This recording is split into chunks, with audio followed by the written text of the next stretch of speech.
अरे अरे कोई डालो, अरे शीघ्र चलिए, अरे कोई पानी डालो। बचाओ, पुत्र, पुत्र तुम कहाँ हो?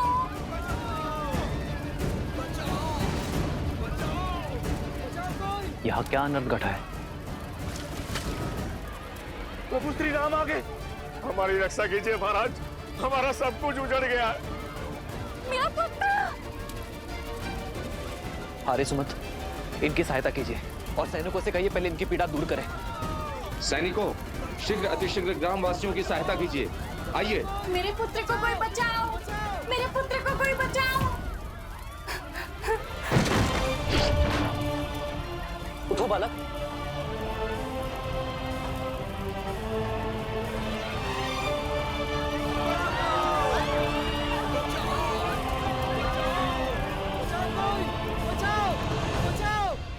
ये सब कैसे हुआ भद्र?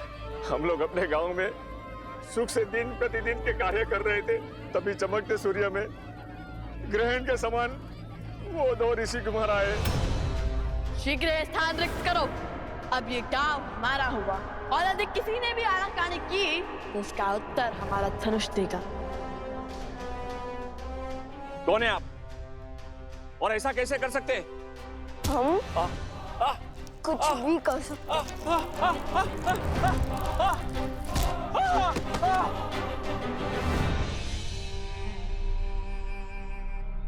जानते नहीं, हम तुम्हारे महाराज के सभी भाई भरत, लक्ष्मण, शत्रुघ्न को हराने वाले महावीर हैं हम। तुम्हारे हनुमान जी को बंदी बनाने वाले महावीर है हम। हमसे मत उलझना, शीघ्र अति शीघ्र यहाँ से निकलो। दोबारा नहीं कहूंगा। नहीं नहीं, आप ऐसा अनर्थ नहीं कर सकते। अपना घर छोड़ के हम कहाँ जाएंगे?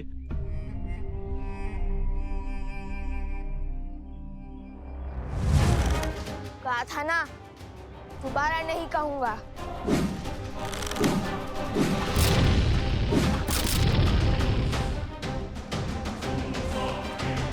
नन्हे से बालक से पर अभिमान पर्वत सा, कहने को ऋषि कुमार पर क्रूरता रावण सी, वो ये भी नहीं देख पाए कि यहाँ वृद्ध भी है, स्त्रियां भी है और बालक भी है।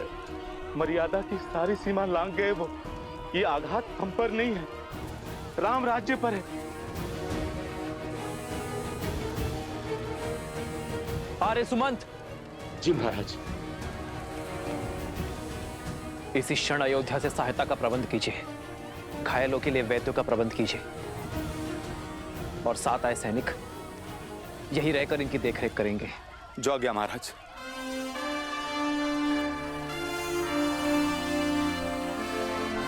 आप सभी निश्चिंत रहिए, राजा राम की कल्पना को सार्थक होने से कोई नहीं रोक सकता। उन बालकों को दंडित अवश्य किया जाएगा। स्वयं राम उन्हें दंडित करेगा।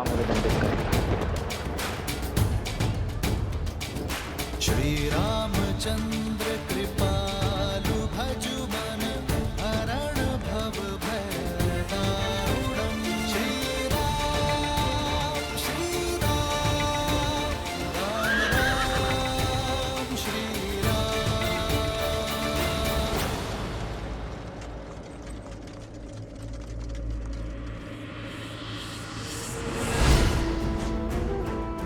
राम के क्रोध को बढ़ाने के लिए शूर्पणखा की ये युक्ति सफल रही।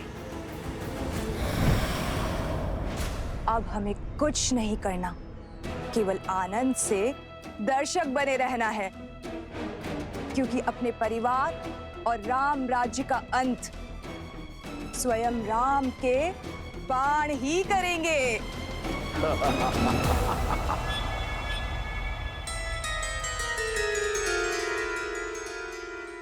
भैया, ये द्वारपाल कहाँ से आ गए? अरे वो माता का आदेश है ताकि कोई भी आश्रम से बिना अनुमति के आ जा ना पाए। अब हनुमान जी के पास कैसे जाएंगे?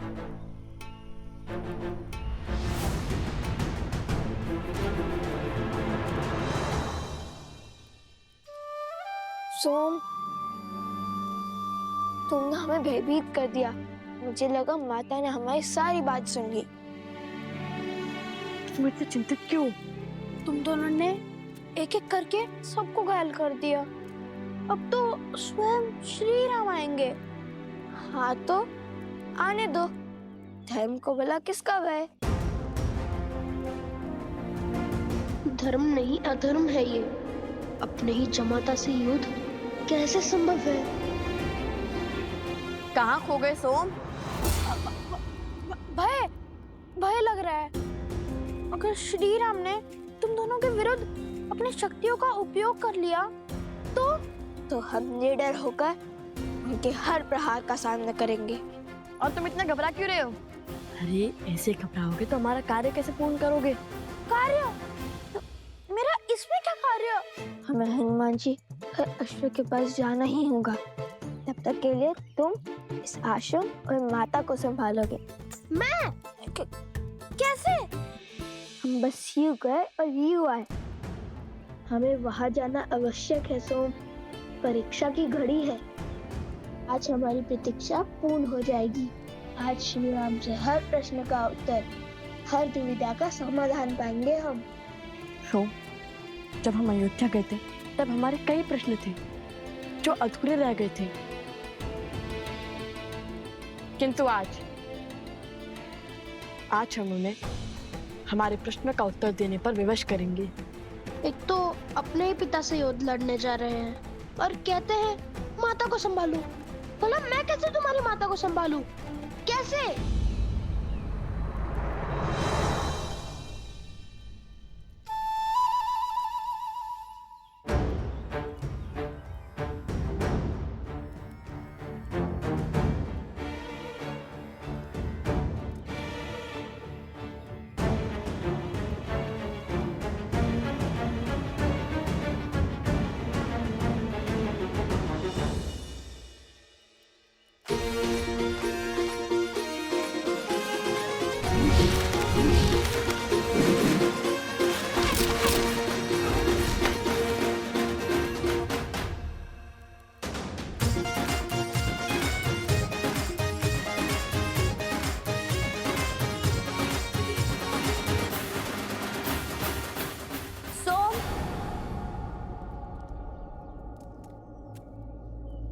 तुम्हें और लवकुश को वन देवी ने स्मरण किया है। शीघ्र अंदर आओ।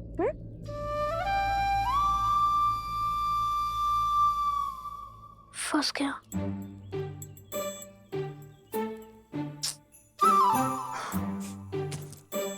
सारे संकट का कार्य मुझे सौंपकर सदा अंतर ध्यान हो जाते हैं ये दोनों। अब क्या कहूंगा वन देवी से?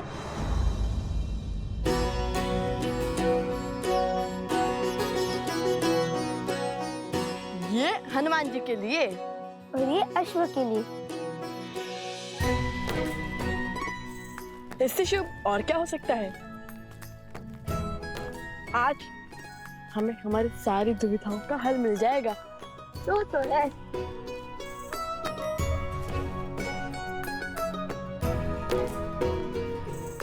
हनुमान जी, हम आ गए।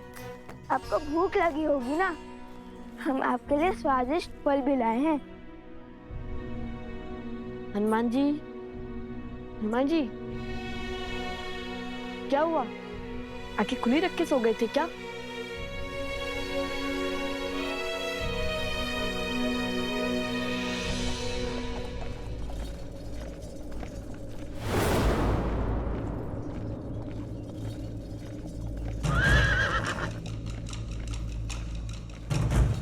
प्रभु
ये कैसा अनर्थ घटित होने जा रहा है?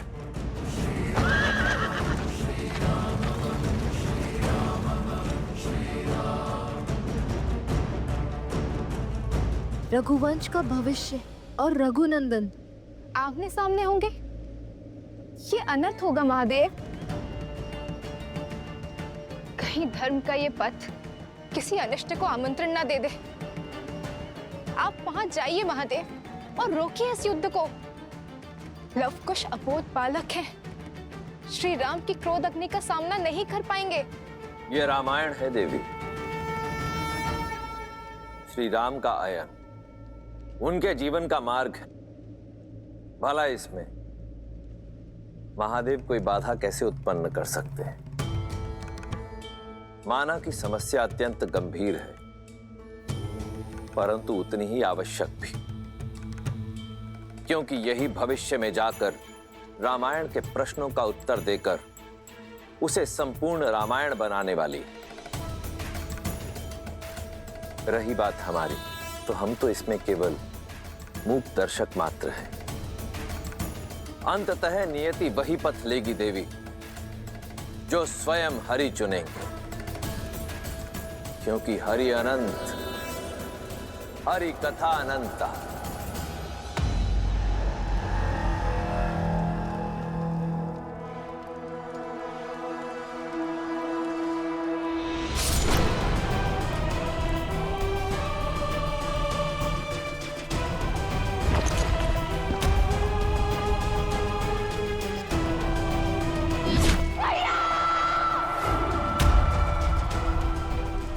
आज हर प्रतिशोध पूर्ण होगा।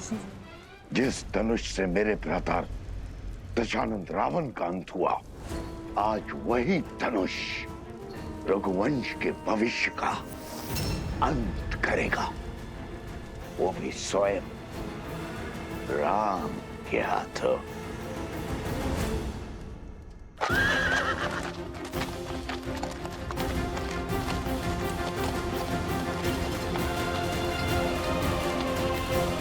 प्रभु श्री राम के रथ की गति उनके क्रोध की साक्षी है।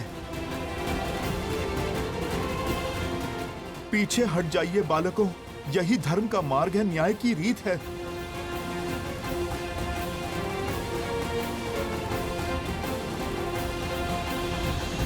आप रो क्यों रहे हनुमान जी? लवकुश मेरे ही पुत्र, मेरे ही पुत्र। लव और कुश अयोध्यापति श्री राम के पुत्र हैं, किंतु संसार को ये सत्य बताने का समय अभी नहीं आया। अब क्यों चिंता करते हैं? जो भी होगा हम उसका डट कर सामना करेंगे। और इस क्षण की तो कब से प्रतीक्षा थी हमें। अब वो समय आ गया है। ये समय भयभीत होने का नहीं, स्वागत करने का है। हमें तो ज्ञान था, नियति एक न एक दिन मोड़ अवश्य लेगी। आपको आपके किए का भान नहीं है। जो घट रहा है उसकी आपको समझ नहीं है। ये युद्ध नहीं होना चाहिए। मुझे अनुभूति हो रही है प्रभु कितने क्रोधित हैं। धर्म और न्याय के विनाश का सूचक है ये युद्ध।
उसका द्वंद अनोखा, राम विरुद्ध है राम के नंदन, मोड़ अनोखा आया है कैसा, युद्ध न जाए ऐसा देखा। पिता चाहे रघुकुल का मान, सूत चाहे सीता सम्मान,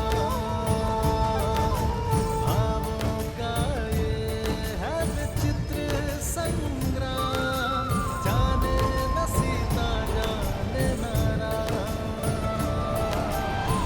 सिया राम, सिया राम, श्री राम।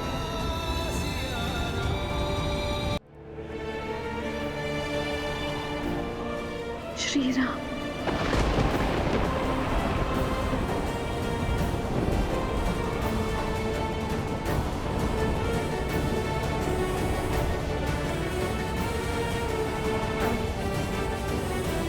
ये कैसी अनुभूति है? क्यों ऐसा लग रहा है कि आप समीप हैं?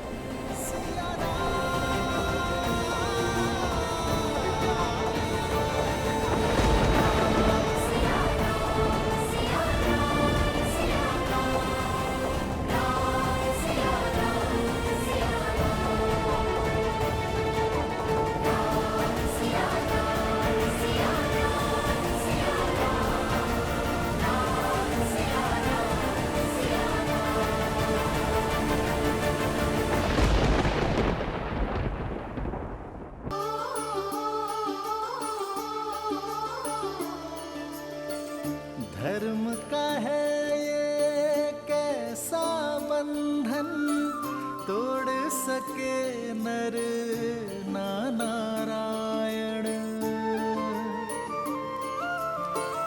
वृक्ष की शाखा बनी है कुल्हाड़ी, शत्रु रची बड़ी योजना। ये कैसी अनुभूति है? सिंह हुआ सिंह रक्त का प्यासा, शत्रु ने फेंका कैसा पासा। सरल नहीं कर्तव्य का पालन, ज्ञान यही देती रामायण। मौन हनुमान जानकी अनजान, देव जगत क्या होगा परिणाम। राम सिया राम सिया राम। वनदेवी, आपने मुझे बुलाया?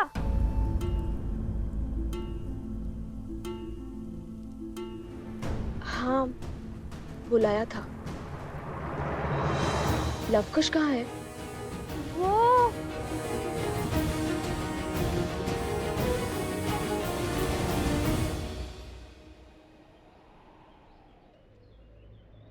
देखो बालकों, स्वयं धर्म के रक्षक, न्याय की मूरत, स्वयं प्रभु श्री राम खड़े हैं आपके समक्ष।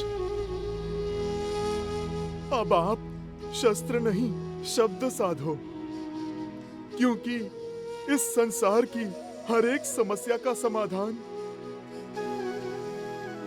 प्रभु को अपना सब कुछ समर्पण कर देने में ही है। सब कुछ समर्पण तो माता सीता ने भी किया था। माता सीता को क्या लाभ हुआ?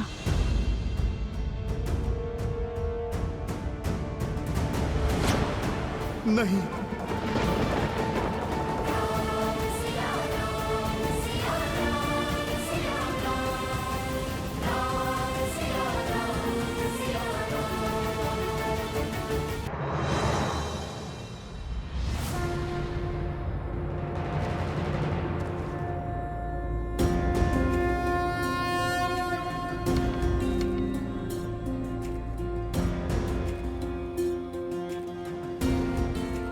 बहुत इच्छा थी तुम दोनों से पुनः भेंट करने की, परंतु इस प्रकार नहीं।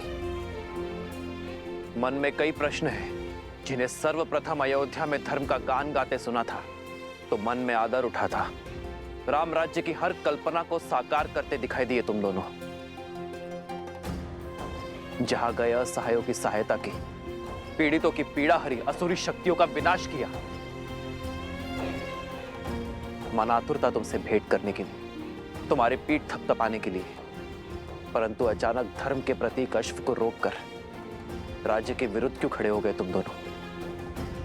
मेरे भाइयों, मेरे साथियों को हानि पहुंचाई, कदाचित तुम दोनों को समझने में मुझसे भूल हो गई है। और अब जब यह युद्ध आवश्यक है तो अपने धनुष को नीचे रख दिया। क्या इसे भी तुम दोनों की कोई चाल समझूं मैं, या फिर यह समझूं कि तुम दोनों ने अपनी पराजय स्वीकार कर ली है और धर्म के आगे नतमस्तक होने के लिए सज्ज हो तुम दोनों? प्रश्न तो हमारे मन में भी है राम जी।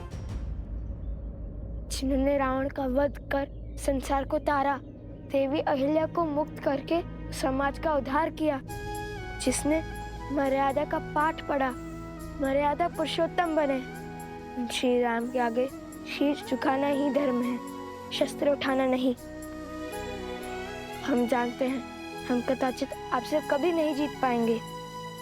और यही नहीं, जब से सुध संभाली आप ही को ईश्वर समझाए, राम कथा गाते सुनते आए हैं। जन जन तक रामायण की सीख पहुंचाने का प्रयास किया है हमने, क्योंकि रामायण केवल पुरुषोत्तम श्री राम की माँ गाथा ही नहीं, अभी तो जीवन जीने का मार्ग है। यदि मन में मेरे प्रति इतनी ही शाश्वत भक्ति है तो फिर मेरा विरोध क्यों किया? क्योंकि प्रश्न न्याय का है। रामायण केवल आपकी गाथा नहीं है महाराज श्री राम, उसमें एक नाम और भी जुड़ा है, जिसके बिना श्री राम भी अधूरे हैं और रामायण भी। और वो नाम है देवी सीता।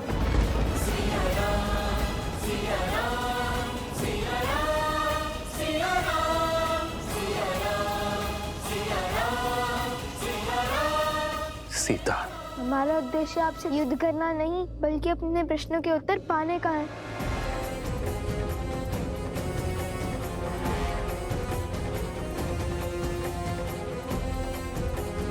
कैसा प्रश्न? वो प्रश्न जो हर उस जन के मन में है, जिसने रामायण पढ़ी, सुनी या घटित होते हुए देखी। वो प्रश्न जिसका उत्तर ना मिला तो रामायण की कथा को कभी संपूर्ण नहीं होने देगा।